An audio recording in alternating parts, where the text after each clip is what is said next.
Today in New York City, ZTE had an event to cool us off from the heat, but they also showcased the new Zmax Pro, which is their first sub $100 device on a US carrier, available on Metro PCS. Now, what's interesting and new about the Zmax Pro is that this device here is a 6-inch device, and it retails for $99 with instant rebate from Metro PCS. Now, you can pick it up directly from the carrier on August 1st.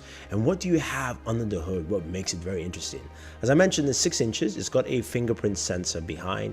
That is a 13 megapixel shooter that shoots at 1080p with an LED flash. Now, this is powered by the Snapdragon 617 processor, USB Type-C port at the bottom. Yes, called USB Type-C for a $99 device. And that is a 1080p 6-inch display. You've got a front-facing camera, 5 megapixels.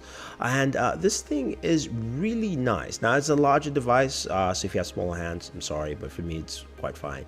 As I mentioned, you're powered by the 617 processor, same in the Moto G. It's got 2 gigs of RAM. Again, you've got that 13 megapixel camera, the rear, which is nice there. And all in all, you've got something that I think performs very well just in terms of general performance. The display, as I mentioned, is a 1080p display, 6-inch display, but you're looking at something again that has Gorilla Glass 3 built into it. Has some nice lighting in sunlight, although it was a little cloudy at this point. That fingerprint sensor is quite responsive from what we saw in the demo, so it'll be interesting to see how it actually pans out in our full review.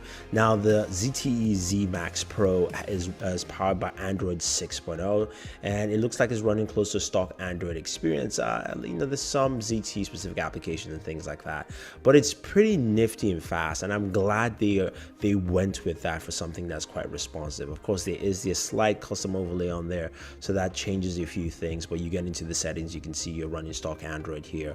You've got micro SD expansion up to 128 gigabytes, and it comes with 32 gigabytes of internal storage on your device, so that's actually pretty cool. Now, as I mentioned, the ZTE Zmax Pro will be available come up August 1st of this year, so you can definitely pick it up then if you're a Metro PCS customer. I do like the look, very simplistic, nothing crazy, but for the price point, it might be worth it. So stay tuned for our full review, guys, but otherwise, don't forget to like and share this video, favorite this video, subscribe to the channel, and always enjoy your entertainment.